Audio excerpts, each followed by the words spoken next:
पत्रकार परिषदेमध्ये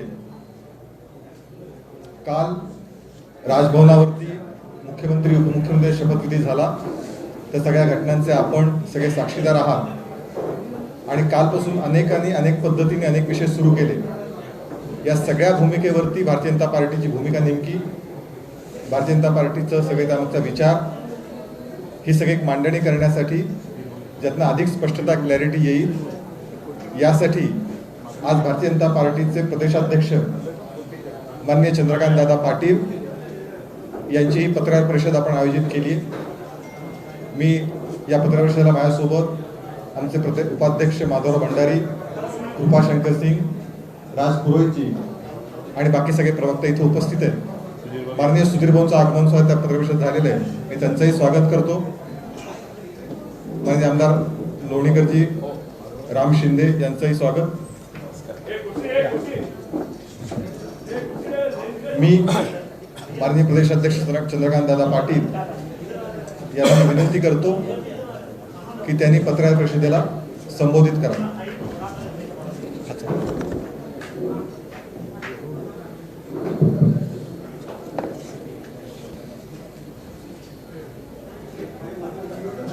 एका प्रचंड मोठ्या इतिहासात ज्याची नोंद झाली अशा राजकीय परिवर्तनानंतर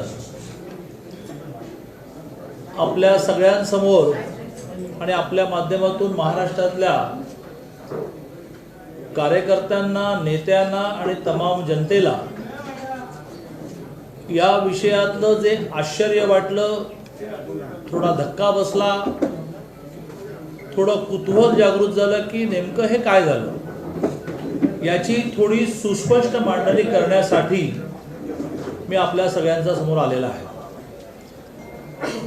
भारतीय जनता पार्टी, त्याआधी जनता पार्टी, त्याआधी भारतीय जनसंघ याची स्थापना ही राष्ट्रीय स्वयंसेवक संघाच्या सांस्कृतिक हिंदुत्ववादाच्या प्रेरणेतून निर्माण झाली। समाजाच्या विविध क्षेत्रामध्ये हिंदुत्वाच्या आधारे, सांस्कृतिक हिंदुत्वाच्या आधारे मूर्तिपूजा नाही, मूर्तिपूजा हा त्याच्यातला अनेक उपचारांपैकी एक भाग आहे, पण समाजाच्या विविध क्षेत्रामध्ये हिंदुत्वाच्या आधारे त्या क्षेत्राची रचना लावण्यासाठी राजकीय क्षेत्रामध्ये भारतीय जनसंघ नावाने भारतीय जनता पार्टीची स्थापना झाली आणि त्यामुळे कधीही हिंदुत्वासाठी प्रयत्न, हिंदुत्वासाठी संघर्ष, हिंदुत्व प्रस्थापित करण्याचा प्रयत्न, अगदी श्यामाप्रसाद मुखर्जींनी सुद्धा बलिदान दिलं ते 370 कलम रद्द करा, 35 रद्द करा, काश्मीर भारतात राहायला पाहिजे, इथून तिची जी सुरुवात होईल ते अगदी अलीकडच्या काळातल्या रामजन्मभूमी मुक्तीच्या आंदोलनापर्यंत असेल किंवा पालघरला साधूंचं हत्याकांड झाल्यानंतर सरकारने कारवाई करावी यासाठी संघर्ष असेल, या सगळ्या घटनांमध्ये हिंदुत्व हा आमचा श्वास आहे, हिंदुत्व आमचा ध्यास आहे, हे आम्ही सातत्याने आमच्या सगळ्या कृतीतून दाखवत आहोत। महाराष्ट्रामध्ये प्रामुख्याने, खरं म्हणजे देशामध्ये ब्रॉडली दोन विचारधारा काम करत असतील तर एक आहे अपीजमेंट, लांगुल चालन, तर दुसरी आहे हिंदुत्ववादी विचारधारा। त्या हिंदुत्ववादी विचारधारेला मान्य असणाऱ्या अनेकांनी त्या वेळेला भारतीय जनता पार्टीबरोबर युती केली। 19ला सुद्धा ही युती झाली, पण युतीनंतर हिंदुत्व मागे पडलं आणि खुर्ची पुढे आली आणि विश्वासघात झाला। हिंदुत्व ज्याने कधी मानलं नाही, हिंदुत्व हा त्यांचा अजेंडा नाही, हिंदुत्व न मानल्यामुळे माननीय हिंदू हृदय सम्राट बाळासाहेब ठाकरेंनी सातत्याने ज्यांच्यावर आसूड ओढले, अशांच्या मांडीला मांडी लावून महाविकास, म्हणजे पहिलं तर महाशिव आघाडी, तर शिवाजी महाराजांना पण विरोध झाला। आपल्या सगळ्यांना आठवत असेल की महाविकास आघाडीच्या फॉर्मेशनच्या वेळेला सुरुवातीचं त्याचं नाव हे महाशिव आघाडी होतं। म्हणजे कधी महाविकास आघाडी झालं कळलंच नाही, पण त्याची लॉजिक मांडली गेली विकास महत्वाचा, छत्रपती शिवाजी महाराजांनी पण विकास केला, पण छत्रपती शिवाजी महाराजांनी हिंदुत्व मांडलं, मुघलांशी संघर्ष केला आणि देश धर्म यासाठी त्यांनी सातत्याने आपलं आयुष्य घालवलं. सर्वसामान्य हिंदूंना आधार निर्माण व्हावा म्हणून राज्याभिषेक करून हिंदवी स्वराज्य स्थापन केलं आणि त्यामुळे शिवशब्दाचंही वावडं. आणि म्हणून सातत्याने विरोध जो होता तो विकासासाठीही होता आणि हिंदुत्वासाठी होता. अनेक मुद्दे आपल्याला माहिती आहेत, मी ते रिपीट करण्याची आवश्यकता नाही. पालघरचा मुद्दा मी मांडला. श्रीराम मंदिराच्या तिथे भूमिपूजन झाल्यानंतर गावोगाव प्रचंड आनंद लोकांना झाला. माझ्यासारख्या माणसाला असं वाटलं की आयुष्याची इति कर्तव्यता झाली. ते सेलिब्रेशन, ते एका अर्थाने आनंद व्यक्त करण्यावर सुद्धा रोक लावली गेली. ठिकठिकाणी कारवाया झाल्या. राम मंदिरासाठी प्रत्येक हिंदू माणसाने निधी दिला पाहिजे. मी पुन्हा पुन्हा म्हणेन की हिंदू हा उपासना पद्धतीशी जोडलेला विषय नाही, तो संस्कृतीशी जोडलेला विषय असल्यामुळे अनेक मुसलमान बांधवांनी, अनेक ख्रिश्चन बांधवांनी राम मंदिरासाठी निधी दिला. त्या निधी जमा करण्याची टिंगल केली गेली. तुम्ही ज्याला वर्गण्या म्हणता ना, वर्गण्या, त्याला आम्ही निधी म्हणतो. वर्गण्या जमा करण्यात तुमचं आयुष्य गेलं, पण तुम्ही राम मंदिरासाठी गोळा करण्याच्या निधीवर सुद्धा टीका टिप्पणी केली. कोरोनामध्ये दारूची दुकानं लवकर सुरू केली, मंदिरं सुरू करायला संघर्ष करावा लागला. त्रिपुरामध्ये म्हणे एक मस्जिद तोडली अशी कुठेतरी खोटी क्लिप व्हायरल झाली. मालेगावला, अमरावतीला आणि नांदेडला 50,000 हजाराचे मॉब रस्त्यावर होते. कसे उतरले? इंटेलिजन्स काय करतो? दंगली झाल्या, कोणावर ऍक्शन घेतल्या? सगळ्या ठिकाणी बोटचेपेपणा, ज्याला प्रचलित शब्द आहे अपीजमेंट आणि ज्याला प्रचलित शब्द आहे लांगुल चालन, मतांसाठी लांगुल चालन. हिंदू हृदय सम्राट स्वर्गीय बाळासाहेब ठाकरे म्हणताना कसं अगदी मन भरून येतं, हिंदू हृदय सम्राट, त्यांना जनाब म्हटलं गेलं. अजानच्या स्पर्धा सुरू झाल्या. घाटकोपरच्या उड्डाण पुलाला छत्रपती शिवाजी महाराजांचं नाव द्यायला सगळ्या प्रकारची टाळाटाळ केली गेली. भोंगे हा विषय तर सगळ्यांनाच माहिती आहे की मस्जिदीवरच्या भोंग्याला विरोध करताना सगळ्या मनसेच्या असतील किंवा हिंदुत्ववादी कार्यकर्त्यांना किती केसेस झाल्या? 28, 30 हजार केसेस झाल्या. आणि त्यामुळे असं हिंदुत्व सोडलेल्या विकासाच्या बाबतीत तर मोठी यादीच आहे. मग ते मुंबईतल्या मेट्रोचा विषय आपल्याला माहिती आहे की कारशेडवरून कशी ती मेट्रो रखडली आणि आता तर ती इतकी खर्चिक होणार आहे की नवीन आलेलं सरकार हे कशा पद्धतीने ती मेट्रो पूर्ण करणार. पण मुंबईकरांची वाट लागते. 65 लाख लोक मेट्रोवर शिफ्ट होणार आहेत आणि 65 लाख लोक मेट्रोवर शिफ्ट झाल्यानंतर मुंबईचा एकूण ट्रॅफिक जॅमचा प्रॉब्लेम संपणार आहे, बंद आहे. बुलेट ट्रेन माहिती नाही कधी सुरू होणार आहे. गेल्या वर्षी पूर आला तर माननीय अजितदादाने घोषित केलं, माननीय जयंतरावने घोषित केलं, आम्ही नद्यांमध्ये भिंती बांधणार आहोत. बांधा. यावर्षीच्या पुराची पुन्हा वेळ आलेली आहे. पूर येऊन गेल्यानंतर लोक राजू शेट्टीजी सारखे एका अर्थाने महाविकास आघाडीशी जोडलेले नेते असं म्हणाले की आम्हाला 19चा म्हणजे देवेंद्रजींच्या काळातला GR द्या, अशी मोठी विकासाची सुद्धा यादी सांगते. STचा कर्मचाऱ्यांचं आंदोलन चिरडून टाकलं. शेकडो लोकांनी आत्महत्या केली, शेकडो लोक टेन्शनने मेले. हातात काय पडलं? कवड्या हातात पडल्या, कवड्या. ओबीसी पॉलिटिकल आरक्षण घालवलं. ओबीसी पॉलिटिकल आरक्षण घालवण्याचं पाप या सरकारचं आहे. मराठा आरक्षण, जे आरक्षण माननीय देवेंद्रजींनी हायकोर्टात टिकवलं, वर्षभर सुप्रीम कोर्टात टिकवलं, ते आरक्षण घालवलं. धनगरांच्या आरक्षणामधला ध सुद्धा गेल्या 2.5 वर्षामध्ये, धनगर सोडा, ध सुद्धा याने उच्चारला नाही. अशी खरं म्हणजे मोठी यादी आहे. शेतकऱ्यांची कर्जमाफी, नियमित कर्ज भरणाऱ्यांना 50,000 रुपये देऊ. बांधावर गेल्यानंतर हेक्टरी 25,000 हेक्टर आणि एकर मधला फरक कळतो का? पीक विम्याचं काय झालं? पेट्रोल डिझेलच्या वॅटचं काय झालं? अशी एक मोठी यादी आहे. आणि त्यामुळे भारतीय जनता पार्टीने मुळात नव्याने झालेले मुख्यमंत्री, माजी नगर विकास मंत्री, शिवसेनेचे सभागृहाचे नेते एकनाथ शिंदेंनी ज्या वेळेला अस्वस्थ असणाऱ्या आमदारांना बाहेर शिफ्ट करणं सुरू केलं, त्यावेळेला प्रत्येक वेळेला आपण आठवा आम्ही हीच ठामपणे भूमिका मांडलेली की हा आमचा अंतर्गत मामला, आमचा काही संबंध नाही. आणि त्यामुळे एकनाथ शिंदेंनी ह्या अस्वस्थतेच्या विरुद्ध उठवलेला आवाज हा त्यांचा इंडिपेंडंट एक्झरसाइज होता. आता त्या इंडिपेंडंट एक्झरसाइजमधून सरकार पडलं. आम्ही वारंवार असं म्हटलं होतं की अंतर्गत कलहाने हे सरकार पडेल, व्हॅक्यूम म्हणजे पोकळी निर्माण होईल. ती पोकळी निर्माण झाल्यानंतर आम्ही विचार करू. आणि त्यामुळे सत्तेची हाव नाही याचं केवढं मोठं उदाहरण, 113 106 ब्रँडेड बीजेपी, 2 वर्षाच्या 2.5 वर्षाच्या कालावधीमध्ये खूप त्रास देऊनही आमच्याबरोबर राहिलेले 7 अपक्ष सहयोगी, 113 खणखणीत नाणी. आणि मग सहयोगी म्हणजे राज्यसभेला 123 मतं मिळाली आणि विधान परिषदेला 134 मतं मिळाली. 134 आणि 144 मध्ये 10चाच फरक होता. एवढी हेवी मेजॉरिटी बीजेपीची असून सुद्धा आम्हाला हे आपल्या सगळ्यांना सांगायचं आहे की आम्हाला सत्तेचा मोह नाही. आम्ही मुख्यमंत्रीपद मागितलं असतं ते मिळालं असतं तरी एका सामान्य हिंदुत्वासाठी लढणाऱ्या स्वर्गीय आनंद दिघेंच्या शिष्य असणाऱ्या एकनाथजींना आम्ही मुख्यमंत्री केलं. महाराष्ट्राला आश्चर्य वाटलं. भारतीय जनता पार्टीची कार्यपद्धती अशी आहे की देवेंद्रजी माईकवरून घोषित होईल करेपर्यंत हा आमच्या 5 जणांव्यतिरिक्त 6व्या माणसाला माहीत नाही. पत्रकार अवाक झाले. अरे हा काय त्याग, हा हिंदुत्व शिकवतो.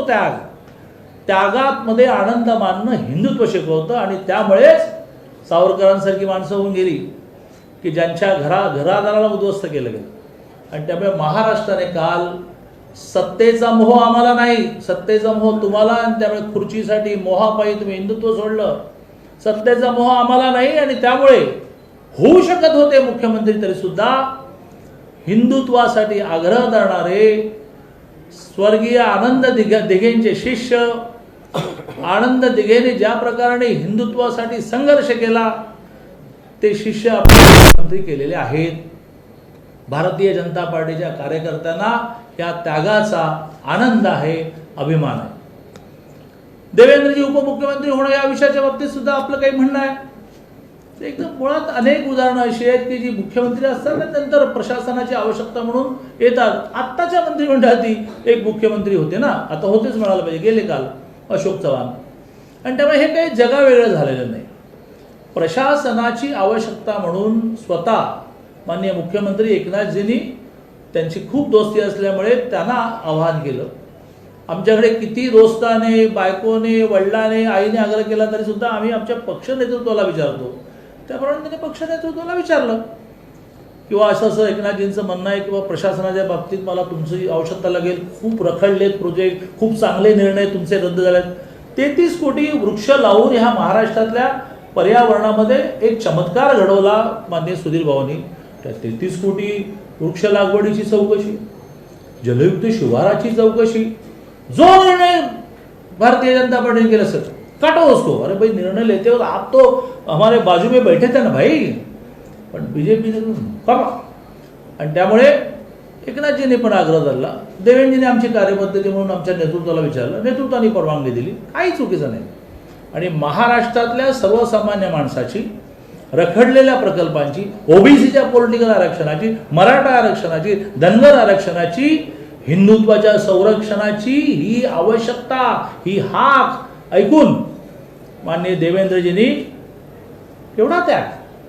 आपण जे आपल्या मंत्रिमंडळात होते त्यांच्या नेक्स्ट सेकंड पोझिशन काम करणं, त्यासाठी मन लागतं, मन मोठं, ते माननीय देवेंद्रजींनी दाखवलं. आणि त्यामुळे मी एकनाथजींचं पण अभिनंदन करतो, त्यांना शुभेच्छा देतो.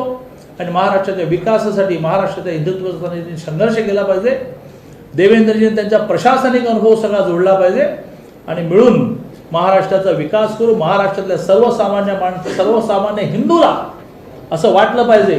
आणि पुन्हा एकदा पूजा पद्धतीवाला हिंदू नाही तर एका अर्थाने हा महाराष्ट्र माझा आहे, हा देश माझा आहे, ही भूमी माझी आहे. 370 कलम रद्द झालं पाहिजे, काश्मीर भारतात राहायला पाहिजे, पाकिस्तान विरुद्ध आक्रमण झालं पाहिजे, असा अजेंडा असणाऱ्या सर्वसामान्य हिंदूंना आनंद होणारे सरकार आलंय. मी त्यांना या दोघांनाही असं म्हणेन, त्यांच्याबरोबर मंत्रिमंडळात बाकीचे मंत्री त्यांना असं म्हणेन, लोकांच्या अपेक्षा पूर्ण करा. शेवटी एकच म्हणेन, की मी आपल्या माध्यमातून आमच्या सगळ्या कार्यकर्त्यांना एकनाथजींच्या पण आणि भाजपच्या पण आवाहन करतोय, उतू नको मातू नको, घेतला वसा टाकू नको. दादा, काल शपथविधी झाल्यानंतर चर्चा अशी रंगली की अमित शहा आणि देवेंद्र फडणवीस यांच्यातल्या उच्च संघर्षामुळेच देवेंद्र फडणवीस यांना मुख्यमंत्रीपद मिळालं नाही. असं आहे की आमच्यातली जी अत्यंत सलोख्याची नाती, पक्षासाठी मान कापून देण्याची तयारी, हे ज्यांना जमत नाही, याचा ज्यांना हेवा वाटतो, याचा ज्यांना मत्सर वाटतो, याची ज्यांना जेलसी वाटते, अशांनी केलेल्या ह्या स्टोऱ्या.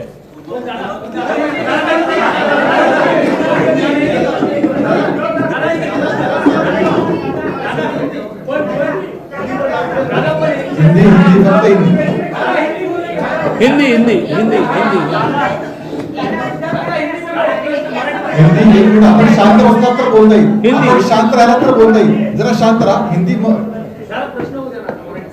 मी मी मी नॉर्मली आमच्या बैठकांमध्ये पण तुमच्यासमोर मांडताना इतकं तुमच्या प्रश्नांना व्हिज्युअलाइज करून मांडतो की खरं म्हणजे प्रश्न असण्याचं कारण नाही, हिंदीमध्ये मांडतो आणि मग मी निघतो. मैंने ये रखा और मैंने बहुत डिटेल में रखा, इतना डिटेल में फिर हिंदी में रखना आवश्यक नहीं, क्योंकि हिंदी समझने वाले मराठी भी समझते हैं, लेकिन फिर भी ये मेरी जिम्मेवारी है.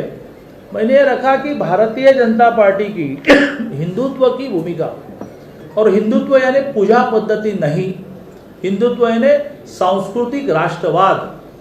यह हमने 1925 में शुरू हुए राष्ट्रीय स्वयंसेवक संघ से सीखा. 1947 के बाद राष्ट्रीय स्वयंसेवक संघ ने स्वयंसेवकों को यह कहा कि अलग अलग क्षेत्रों में जाकर अपने संघ विचार के आधार पर, अपने हिंदुत्व के आधार पर उस क्षेत्र की रचना करो. कुछ लोग शिक्षा क्षेत्र में गए, उनका नाम हुआ अखिल भारतीय विद्यार्थी परिषद. कुछ लोग लेबर फील्ड में गए, उसका नाम हुआ भारतीय मजदूर संघ. राजकीय क्षेत्र में आने वाले का नाम हुआ भारतीय जनसंघ. बाद में इमरजेंसी आई, इमरजेंसी के बाद सारे पक्ष एकत्रित आए, भारतीय जनसंघ ने स्वयं को डिसॉल्व किया और बनी जनता पार्टी. फिर झगड़े हुए तो 80 में हुए भारतीय जनता पार्टी, लेकिन विचारधारा वही रही. हिंदुत्व हमारा श्वास है, उसके बिना हम जी नहीं सकते. हिंदुत्व ये हमारा पॉलिटिकल एजेंडा नहीं है. कुछ लोगों का है कभी हिंदुत्व नहीं, तो यह हमारा लगातार रहा. और 2019 में जब हिंदुत्व के आधार पर, मोदी जी के विकास कामों के आधार पर, देवेंद्र जी के विकास कामों के आधार पर चुनाव लड़े, जीते, और बाद में सत्ता नहीं, इस काम को अफसोस नहीं है, हिंदुत्व को छोड़ा. जिसके कई उदाहरण मैंने बताया कि पालघर में साधुओं की हत्या हुई, क्या किया आपने? अयोध्या में जिस दिन भूमि पूजन हुआ तो लाखों हिंदू को आनंद हुआ. आनंद उत्सव करने वाले लोगों पर आपने कार्रवाई की. मंदिर के लिए चंदा कलेक्ट करने वाले पर टीका टिप्पणी की, ये लोग अपने घर भरने के लिए. अरे घर भरने का तो आपका इतिहास, हमारा इतिहास नहीं है. हम अपना घर बेचकर सामाजिक काम करते हैं. फिर लीकर के दुकान शुरू हुए कोरोना में, मंदिर शुरू करने के लिए आंदोलन करने पड़े. कई ऐसे विषय हैं. इस हिंदुत्व को लेकर लगातार हमारा संघर्ष रहा. विकास कामों को लेकर संघर्ष हुआ. मुंबई की मेट्रो बंद है, बुलेट ट्रेन का पता नहीं है. हाँ, जब बाढ़ आई तो कहते हो कि बस हम बाढ़ के निमित्त नदियों में दीवार बनाने वाले, वॉल बनाने वाले कहाँ है? अभी फिर से बारिश शुरू हुई भाई. सारे जिस बेल्ट में फ्लड आती है उस क्षेत्र में इस बार भी प्रॉब्लम होने वाली है. आरक्षण वाले विषय में, ओबीसी पॉलिटिकल आरक्षण, मराठा आरक्षण, धनगर आरक्षण का तो ध का नाम भी नहीं लिया इन्होंने. क्या मालूम है इनको आरक्षण? किसान, उनके इंश्योरेंस का क्या हुआ? कर्जा माफी का क्या हुआ? समय पर जिन्होंने पैसे भरे उनको प्रोत्साहन अनुदान देने वाले 50,000, उनका क्या हुआ? आखिरी मीटिंग में आप रखते हो, क्योंकि मालूम है अब सरकार जाने वाली है. तो अभी ये नए सरकार के सर पर डाल रहे हो आप कि हम निर्णय कर रहे हैं कि जिन्होंने समय पर भरा उनको 50,000 देंगे. 2.5 साल में क्यों नहीं दिया? अभी आप नाम देने निकले औरंगाबाद का संभाजीनगर, 2.5 साल में क्या किया? फिर आप निकले उस्मानाबाद को धाराशिव नाम देने का, 2.5 साल में क्या हुआ? ये सारे पॉलिटिकल डिसीजन आपने आखिरी मीटिंग में गए. तो हिंदुत्व और विकास के आधार पर काम करने वाले एकनाथ जी जिन्होंने जब यह अपना रोष व्यक्त करना शुरू किया, उनको लोग जुड़ते गए, तो इस विषय में हमारा कोई रोल नहीं था। बार बार हमने आपके सामने आकर कहा है कि ये इनके आपसी लड़ाई है। फिर जब ये स्थिति आई कि अब सरकार गिरेगी, तो बार बार हमें बता रहे थे कि यह अंतर्गत संघर्षों से गिरेगी, फिर वैक्यूम क्रिएट होगा, तो वैक्यूम फिलअप करने के लिए तब हम देखेंगे क्या करना है। तो वैक्यूम क्रिएट हुआ, सरकार बनी। लेकिन त्याग क्या होता है? हिंदू संस्कृति त्याग सिखाती है। त्याग ये होता है कि 113 अपने एमएलए होने के बावजूद भी एकनाथ जी जैसे, अभी तो आज उद्धव जी ने कहा ये शिवसैनिक नहीं है, अरे वो शिवसैनिक नहीं है, बहुत दिन के बाद पता चला आपको कि शायद बचपन से ही शिवसैनिक है। हाँ, और बाकी भी बातें कुछ है जो उन्होंने शिवसेना बढ़ाने के लिए क्या किया हमको मालूम है। हम भी मुंबई के रहने वाले ना, और वो राज्य में घूमे, घरदार छोड़कर घूमे, तो अभी उनको लग रहा है कि वो शिवसैनिक नहीं है। तो ऐसे कट्टर शिवसैनिक, स्वर्गीय बाला साहब ठाकरे जी की ये इच्छा थी, ये सपना था, मैं किसी एक सामान्य शिवसैनिक को करूंगा मुख्यमंत्री। उद्धव जी बने, वो शिवसैनिक नहीं, ऐसे मैं नहीं मानता, सामान्य शिवसैनिक नहीं है। शिवसेना बढ़ाने के लिए उन्होंने भाषण किए होंगे, लेकिन जो पसीना डाला है वो एकनाथ जी जैसे लोगों ने डाला है। इसलिए एक सच्चे शिवसैनिक को, हिंदुत्व की जो रक्षा करेगा, स्वर्गीय आनंद दिघे जी का जो शिष्य है, उनको मुख्यमंत्री बनाया। लोग आश्चर्यचकित हो गए। जब देवेंद्र जी ने अनाउंसमेंट की तो हम साथ में बैठे 5 लोगों के अलावा, सामने 6वें आदमी को मालूम नहीं था। इसको कहते हैं त्याग। देवेंद्र जी उप मुख्यमंत्री क्यों बने? वो कोई ये नया नहीं है, अभी अशोक राव चौहान थे, कितनी बड़ी लिस्ट है। और ये तो उप मुख्यमंत्री बने, तो पीडब्ल्यूडी मिनिस्टर बने, तो पीडब्ल्यूडी मिनिस्टर मेरे पास भी थे, तो मुख्यमंत्री बने और पीडब्ल्यूडी मिनिस्टर रहे। कैसे? तो जरा बड़ा डिपार्टमेंट मांगना चाहिए था, अपने पक्ष में ही आने वाला रेवेन्यू कम से कम मांगने वाला था। तो ये डिप्यूटी सीएम बने। जब एकनाथ जी ने कहा अरे भाई इतनी बड़ी जिम्मेवारी मुझ पर दे रहे हो, तो प्रशासनिक अनुभव के लिए आप मेरे साथ चाहिए। देवेंद्र जी ने हमारे नेतृत्व को पूछा, नेतृत्व ने हाँ कहा। ये लोगों की डिमांड थी, ये सर्वसामान्य आदमी की इच्छा थी कि ये सरकार ठीक चले, देवेंद्र जी आपने रहना चाहिए। इसलिए देवेंद्र जी ने जो सीएम थे, 2.5 साल पहले सीएम थे, 2.5 साल लोगों के मन में रहने वाले सीएम थे। गांव गांव में प्रवास करने के बाद लोग बोलते थे कि आपने सीएम रहना चाहिए। ऐसे व्यक्ति ने डिप्यूटी सीएम स्वीकारा। इसके लिए बहुत हिम्मत लगती है, अपने पक्ष पर, अपने नेतृत्व पर निष्ठा लगती है। वो निष्ठा का अनुभव माने देवेंद्र जी, हमको फक्र है, हमको अभिमान है देवेंद्र जी का कि जिन्होंने इस राज्य के हित के लिए, हिंदुत्व के हित के लिए अपने अहंकार को बाजू में रखा, अपने मान अपमान को बाजू में रखा और स्वीकारा कि और तुरंत काम को लगे। कल गए मंत्रालय में, काम शुरू किया, आज भी शायद आप भी मंत्रालय में आए। तो मुझे लगता है कि ये पार्श्वभूमि लोगों में थोड़ा कन्फ्यूजन, प्रेम होने के कारण लोगों का आक्रोश की बने आपने क्या किया, 113 आपके आप क्यों नहीं मुख्यमंत्री, देवेंद्र जी को क्यों डिप्यूटी सीएम करें। इसलिए मैंने आपके माध्यम से पूरी महाराष्ट्र जनता को यह क्या असलियत है ये समझाने का प्रयत्न किया। जय हिंद, जय भारत। Thank you.